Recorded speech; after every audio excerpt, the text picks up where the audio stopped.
Wa ba'du hadirin hadirat jamaah salat subuh yang dirahmati Allah. Mensyukuri iman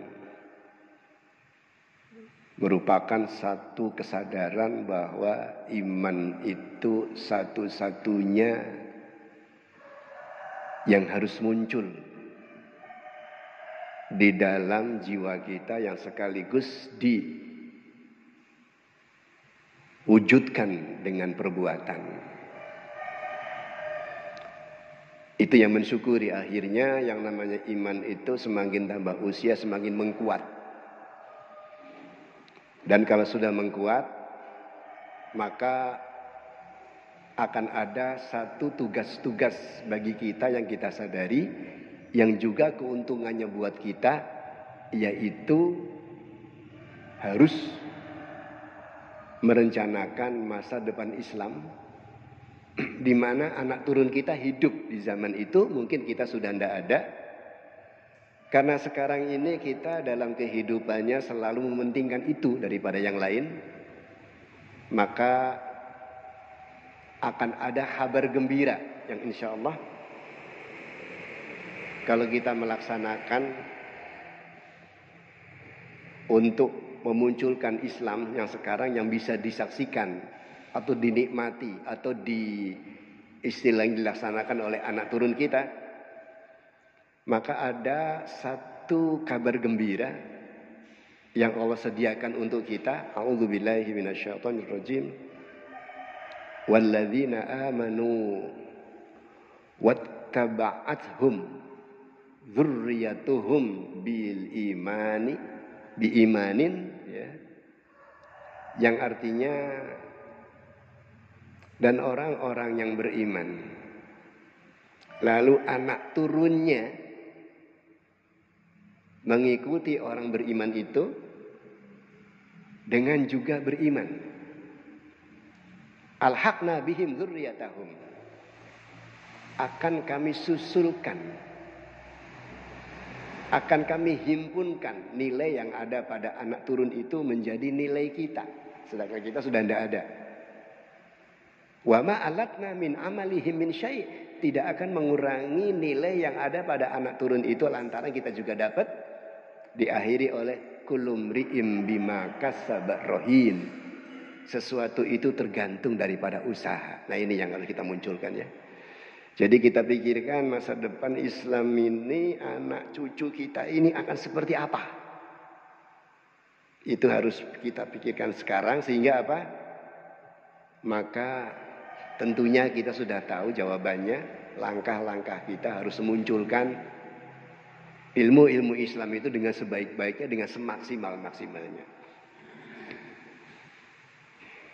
Ini kita syukuri, bukti syukur daripada iman tadi. Salawat salam tetap terlimpahkan kepada Nabi kita Muhammadin sallallahu alaihi wa alihi wasallam. Di dalam salat tadi mungkin juga pernah tersampaikan, ya. Pada rakaat pertama ada ayat 10 dan 11 dari surat Al-Hujurat, di mana kalau kita melihat dari beberapa, hampir seluruh tafsir, ahli-ahli tafsir, ulama-ulama tafsir, itu mengistilahkan surat Al-Hujurat ini suratul akhlaq, yaitu satu surat yang menerangkan tentang gerak akhlak, maksudnya gerak manusia kita yang disesuaikan dengan apa maunya Khalik, apa maunya akhlak. Jadi tolong saya kembali, akhlak itu artinya bukan sopan santun saja. Lebih dari itu, akhlak itu pakai kha. Khalaqa yakhluqu, artinya menciptakan. Allah disebut Khalik, pencipta, kita disebut makhluk yang diciptakan. Lalu akhlak yaitu langkah apa maunya Khalik Allah, ya, yang diberikan kepada kita selaku makhluk. Lalu ada langkah, ada gerak. Tentunya tidak lain dan tidak bukan, geraknya adalah menurut apa maunya Allah, melaksanakan perintah Allah dan menjauhi larangan-larangan Allah. Itulah akhlak. Jadi bukan hanya sopan santun, ya, bukan hanya apa itu, tidak, lebih dari itu. Dalam ayat yang ke-10, yang ke-11 itu Ada satu ilmu yang harus nanti kita praktekkan dan kita sebarkan kepada yang lain. Kenapa? Intinya begini. Islam ini baik di negara kita ataupun di dunia cukup banyak. Tetapi banyak sekali dari kalangan Islam yang ada perbedaan satu sama lain. Nah itu satu kepastian ya. Dan kalau kita lihat perbedaan-perbedaan yang ada, kalau kita bertanya, loh kenapa mereka? Mereka juga muslim. Mereka juga mukmin. Syahadatnya sama dengan kita, enggak berubah. Asyhadu an la ilaha illallah, asyhadu anna Muhammadar Rasulullah. Lalu kenapa mereka beda? Yaitu takdir. Loh kok takdir? Ya kita kecil di sini. Orang tua kita di sini. Islam kita seperti ini. Sama juga dengan yang lain. Mulai lahir dia di situ, gurunya juga di situ, orang tuanya juga di situ, magis taklimnya juga di situ. Akan mengikuti itu. Dengan kata lain, kalau kita lahir di kalangan yang sana, kita akan seperti sana. Sana juga begitu. Kalau lahir di kalangan kita akan seperti ini. Gampangannya begitu. Dan cukup banyak perbedaan ini. Lalu kenapa saya menerangkan ini? Apapun perbedaannya itu, yang saya yakin seyakin-yakinnya mereka tidak ada kesengajaan. Aku salah ya benda. Mesti mereka akan berusaha ini yang benar. Karena ada suara hati iman di situ. Dan kalau mempertahankan itu wajar. Cuman jangan sampai perbedaan tadi akan melenyapkan daripada sikap atau sifat muslim itu sendiri di dalam pergaulan duniawi. Bagaimana? Kalau dalam ayat yang ke-10 semua terkenal disebutkan a'udzubillahi minasyaitonir rajim, ini Al-Hujurat ya. Innama al-mu'minuna ikhwatun. Ini bukan innal mu'minina loh. Innama. Kalau kita mempelajari bahasa Arab, kata-kata innama itu merupakan satu bentuk yang nantinya akan memunculkan kalau enggak ini ya tidak. Seakan begitu. Jadi innama ini sulit mengartikan bahasa Indonesia ini ya. Kalau boleh saya buat arti innama sesungguhnya lah, kalau enggak ini tidak. Nah gitu, seakan-akan begitu. Hanya ini. Apa? Ya ini yang akan terangkan ini. Al-mu'minuna, orang-orang mukmin itu ikhwatun, bersaudara. Dengan kata lain, kalau nggak bersaudara bukan mukmin. Ini gara-gara ada kata-kata innama ini. Nah, coba kalian nanti pelajari ilmu dalam masalah tata bahasa Arab ya. Itu akan muncul beberapa ilmu-ilmu ya, yang bahasa Arab ini pernah saya terangkan tuh bahasa yang pertama kali di dunia. Bahasa-bahasa lain itu adalah cuplian-cuplian dari bahasa Arab. Dan bahasa Arab ini grammarnya paling super. Karena kan bahasanya Allah. Ya, ini. Lalu setelah disebut innamal mu'minuna fa aslihu, ini perintah. Loh kenapa kok ada fa aslihu? Ya supaya ikhwahnya ini yang dikatakan mukmin bersaudara ini itu tetap ada. Fa aslihu, maka berislah, memperbaiki. Baina akhwaikum, antara kedua saudara kalian itu. Wattaqullah, landasannya tidak lain adalah bertakwalah kepada Allah, la'allakum turhamun, agar kalian semua disayang Allah, akan gitu. Ayat ini saja kalau kita munculkan di dalam kehidupan dengan beberapa kelainan-kelainan yang ada pada muslim, sana sini tidak sama, tapi dalam persaudaraan tetap jalan, saling menghormati, insya Allah umat Islam ini tidak dimanfaatkan oleh musuh-musuh Allah yang akan mengadu domba antara keduanya ini, ya, antara muslim ini. Karena tidak sedikit dimanfaatkan itu. Loh kenapa kok dimanfaatkan? Nah, ini. Kenapa kok bisa tidak sama? Padahal ayat ini harus sama. Lalu ayat yang ke-11 ini yang akan memunculkan mana yang baik, mana yang tidak baik. Subhanallah, hebat ayat ini. Ya ayyuhalladzina amanu, kita dipanggil, yang iman. Nanti kata-kata amanu ini fi'il loh itu. Bukan ayyuhal mu'minun, bukan. Ya ayyuhalladzina amanu, fi'il. Jadi satu bentuk keimanan yang ada langkahnya, kan gitu ya. Lalu la yaskhar qaumun min qaumin. Jangan mencemooh, menghina, menjelekkan satu kelompok dengan kelompok yang lain. Yang tadi sudah saya terangkan, banyak sekali perbedaan muslim ini. Ini larangan. Lalu berikutnya, asa ayyakunu khairam minhum. Asa ini ain sin dikasih alif bengkong istilahnya. Itu kalau bahasa kita itu asa itu harapan. Cuman biasanya kata-kata asa ini di bahasa Indonesia itu mesti diawali dengan kata putus. Putus asa gitu. Tapi asanya tuh tidak pernah muncul. Tidak tahu kok bisa seperti ini, saya nggak tahu ya. Putus asa itu kan nggak ada harapan. Nah sedangkan asa ini bahasa Arab. Jadi asa harapan. Loh kenapa harapan? Bisa jadi. Mau tidak mau kan begitu. Ayyakunu khairam minhum. Kalau dilarang janganlah satu kelompok menjelekkan, menghina, menjatuhkan kelompok lain. Karena harapan besar, ini yang bicara Allah, firman Allah. Yang dihina itu, yang dicemooh itu, yang dijelekkan itu, khairam minhum, lebih baik daripada yang mencemooh, daripada yang menghina, daripada yang menjatuhkan, daripada yang ngeloknya dan sebagainya.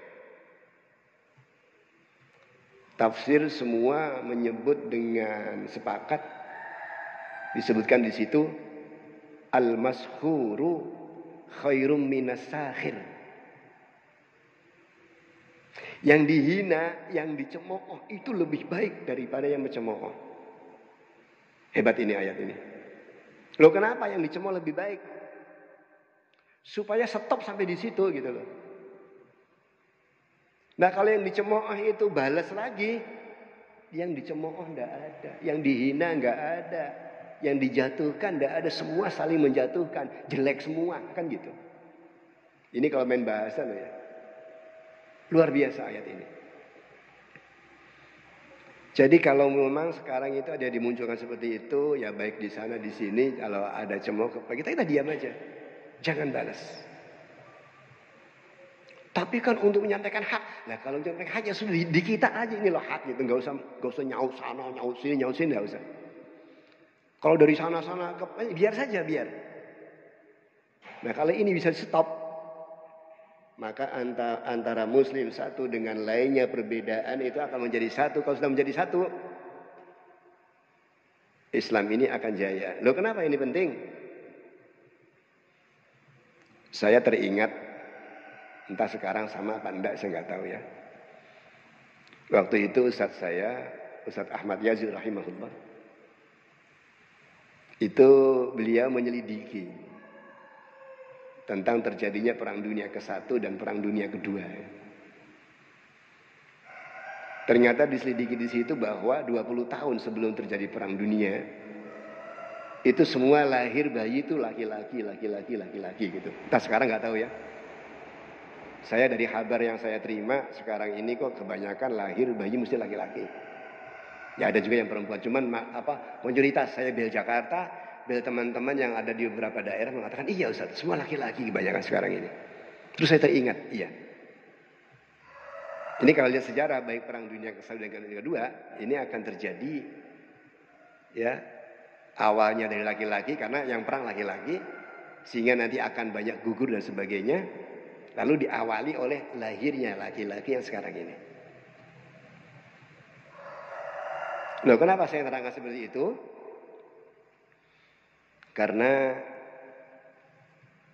sekarang ini sudah banyak yang akan memunculkan itu. Maaf kalau saya keliru, kalau kita lihat Saudi saja, ini kalau terjadi wafatnya raja yang sekarang, itu akan terjadi royoan 4 pangeran besar yang saling merebut. Kenapa saya sebut Saudi? Karena Ka'bah di sana, Nabi hidup di sana. Apakah itu ukuran? Ya bisa iya, bisa tidak. Demikian juga antara dunia pada umumnya ini saling berlomba-lomba untuk memunculkan satu bentuk senjata yang mematikan. Nah, Islam ini akan menjadi satu bahan yang akan diraih. Yang dikhawatirkan, kenapa saya terangkan ayat tadi itu, jangan sampai Islam ini dimanfaatkan. Kenapa saya katakan seperti itu? Teman saya, sahabat saya yang di Perumnas itu, Pak Mulyantoro, itu pernah datang ke Spanyol. Itu ada masjid yang luar biasa. Masjid Cordova itu emasnya apanya, lalu merencanakan, ayo kan dibuka boleh ya, kita adakan Jumatan. Siapkan panggil muslim, begitu akan berdiri dilarang, ini bukan punya muslim. Ini punya kita. Mau sholat 5 waktu silakan, Jumatan tidak boleh. Ini baru-baru ini aja, ya antara tahun 19 kemarin ya. Luar biasa. Nah kemudian, loh kenapa bisa begitu? Masjid yang hebat dan muslim waktu itu di situ luar biasa, sangat kental sekali. Bahkan Nabiullah Ibrahim hidup di situ. Ada satu daerah namanya daerah Ur, mas sekarang tak tahu, itu hidup di situ. Spanyol orang bilangnya. Tapi karena waktu itu antara muslim satu, muslim yang lain diadu. Nah ini loh. Oleh seorang dari luar Islam yang namanya Isabella, kan gitu. Maka terjadi pertarungan besar antara muslim. Pada daerah muslim. Setelah muslim tinggal sedikit pencet itu aja. Akhirnya apa? Begitu ada orang sholat tembak. Padahal dulu daerah muslim yang besar. Nah kenapa saya tangan seperti itu? Karena Islam punya kita, jangan sampai peristiwa yang pernah terjadi itu terjadi di negara kita ini, jangan. Makanya tolong munculkan surat Al-Hujurat ayat 10-11 ini ke beberapa tempat. Tolong. Ini praktekkan. Untuk mengantisipasi kalau ada yang cuma udah biar aja, jangan balas. Nanti capek sendiri ya. Ya mungkin itu yang saya sampaikan ya. Mudah-mudahan ini akan menjadi pelajaran bagi kita. Karena apa? Sekali lagi ya. Karena saya ingin sekali lagi. Supaya anak turun kita besok, kita sudah mati, itu tetap memeluk Islam. Tetap megang Islam. Karena itu yang menguntungkan kita. Mungkin kita sekarang banyak salah, banyak dosa dan sebagainya. Maka dengan kita memunculkan maksimal kepada anak turun kita, maka harapan besar. Dalam Al-Quran yang pada surah Al-Ahqaf tadi itu ya. Jadi anak turunnya yang bawa iman tadi itu akan dihimpunkan itu. Ini akan terjadi pada kita. Dengan kata lain, tidak ada yang bisa kita perhatikan untuk anak-anak kita dalam kehidupan ini kecuali perhatikan keislaman mereka. Jangan ilmu-ilmu yang lain itu dulu munculkan, baru yang lain akan ikut. Tolong ini kembangkan dengan yang lain karena keuntungannya juga kita juga. Di mana kita sudah tidak ada tapi Islam masih dipegang oleh anak turun kita. Allahu Akbar. Mudah-mudahan jadi kenyataan. Cukup sekian, kurang lebihnya mohon maaf. Wal afu minkum. Assalamualaikum warahmatullahi wabarakatuh.